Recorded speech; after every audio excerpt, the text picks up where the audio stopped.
विजय, कुछ बड़ा होने वाला है क्या महाराष्ट्र में? मुझे नहीं लगता मानक जी कि कुछ बड़ा होने वाला है।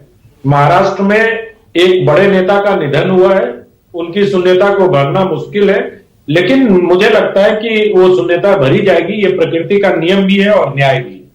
तो इस लिहाज से कुछ बड़ा नहीं होने वाला है। और ममता बनर्जी जैसे कयास लगाने वाले नेता और ठीक मृत्यु के 1-1.5 घंटे बाद उस तरह की बात कहने कि वो इंडिया में आने, INDIA गठबंधन में आने वाले थे, तो उनके कान में बता के गए थे। ऐसा प्रतीत हो रहा था कि अजीत पवार जी ने फोन पर एक दिन पहले ममता दीदी को ये सब बताया था। लेकिन अभी बड़ी मनोरंजक व्याख्या पंकज जी ने की, मुझे बहुत मजा आया उसको सुनकर, बहुत आनंद भी हुआ। और आनंद दुबे बैठे इसलिए ज्यादा आनंद हुआ। अभी पंकज जी कह रहे थे कि लोकल इलेक्शंस में जो दोनों अलग हो गए थे और अजीत पवार ने भाजपा के खिलाफ बोला भी था। कितनी सुविधाजनक तरीके से पंकज जी भूल गए कि मुंबई के इलेक्शन में ये कांग्रेस पार्टी और शिवसेना भी अलग होकर लड़ी थी। और आप ही के चैनल पर आनंद दुबे ने कांग्रेस पार्टी को जाने क्या क्या कहा था। अभी बैठे आनंद दुबे जी, और आनंद दुबे जी जब निराशा का भाव प्रकट करते हैं तो मुझे उनको देख के सिर्फ इतना लगता है कि वो कह रहे हो कि हाय यार, कांग्रेस से कम मुक्ति मिलेगी, है ना। तो उनको, मैं पंकज जी की इस व्याख्या से चकित भी था और प्रसन्न भी हो रहा था कि चलो इतना सीजन्ड आदमी इस तरह की व्याख्या कर रहा है कि उनको मुंबई और पुणे के मतलब 2.5-3 घंटे के अंतर पर ही जो अंतर है वो दिख नहीं रहा है। अब पिंपरी चिंचवाड़ में सुप्रिया और अजीत पवार मिलकर चुनाव लड़ रहे थे। पुणे में उन्होंने प्रेस कॉन्फ्रेंस की, मानक जी उस दिन आपने उनका इंटरव्यू किया था, मुझे अगर मैं बिल्कुल सही कह रहे हैं, याद है तो उसी दिन आपने उनका इंटरव्यू भी किया था अजीत दादा पवार का, और दोनों से आपने ये बात पूछी थी। तो ये बात ठीक कहा अभी जफर भाई ने कि स्पोक्स पर्सन की एक मर्यादा होती है, उनको पता नहीं होता है। लेकिन जहां विजय जी ने छोड़ा मैं उसको थोड़ा आगे बढ़ाता हूं। विजय जी ने कहा कि विद्याताई सारी बातें अजीत पवार के समर्थक नेताओं की बता रही थी, वो इतने विश्वास के साथ बता रही थी जैसे उनको सब कुछ पता हो। तो क्या ये कोई संकेत कर रही है वो कि हम लोग अंदर से एक ही हैं, हमें सब पता है कि वहां क्या चल रहा है, जयंत पाटिल जी क्या बात करने गए थे। ये उन्होंने एक बार भी नहीं कहा कि मैं अनुमान लगा रही हूं। विद्याताई ने बहुत विश्वास के साथ सारी जानकारी इस राष्ट्रीय चैनल पर दी कि अजीत पवार के जो नेता थे वो किस लिए मंत्रालय गए थे और क्यों उन्होंने देवा भाऊ से बातचीत की। तो मुझे लगता है कि देखिए कहीं कुछ नहीं है। अभी तो अजीत दादा पवार का निधन हुआ है, जब तक उनका श्राद्ध आदि संपन्न नहीं हो जाता परिवार एक होके बैठेगा। आपने देखिए मानक जी, अगर आपने देखा हो, मैं तो शरद पवार जी को 92-93 से फॉलो कर रहा हूं। शरद पवार जी को कभी भावुक होते नहीं देखा मैंने, है ना। और शरद पवार जी उस दिन रो पड़े थे। और एक चीज और आपको बताऊं, सुप्रिया सुले ने भले ही सुनेत्रा को पिछले चुनाव में हरा दिया था, लेकिन जब वो 2009 में पहली बार सांसद बनी थी, 3,36,000 वोट से बारामती से जीती थी।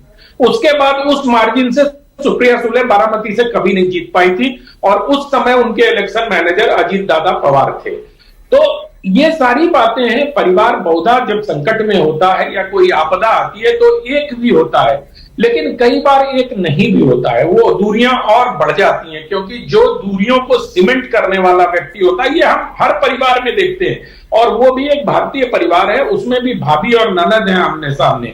तो किस प्रकार के इक्वेशन थे। हालांकि सुप्रिया सुले जी ने बहुत सीजन्ड पॉलिटिशियन की तरह, या सीजन जिसको कहते हैं बहुत मैच्योर घर की बेटी की तरह व्यवहार किया, और उन्होंने अजीत दादा के पूरे अंतिम संस्कार को इस प्रकार से निभाने में अपनी भूमिका का निर्वाह किया, जिससे ये प्रश्न ही नहीं उठ रहा था कि दोनों परिवार एक है या अलग है।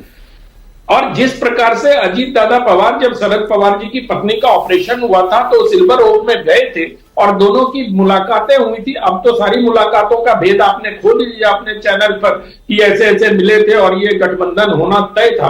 अब मुझे लगता है शरद पवार जी बहुत प्रैक्टिकल नेता है, वो अजीत पवार से ज्यादा प्रैक्टिकल नेता। आप याद करिए, जब एक उद्योगपति का नाम लेकर राहुल गांधी उन पर हमले कर रहे थे, तब उनका क्या स्टैंड होता था। कांग्रेस के लोगों को ये याद रखना चाहिए कि शरद पवार बहुत ही प्रैक्टिकल नेता है, इतने प्रैक्टिकल कि उन्होंने अपने गुरु को हटाकर ही मुख्यमंत्री की गद्दी ले ली थी।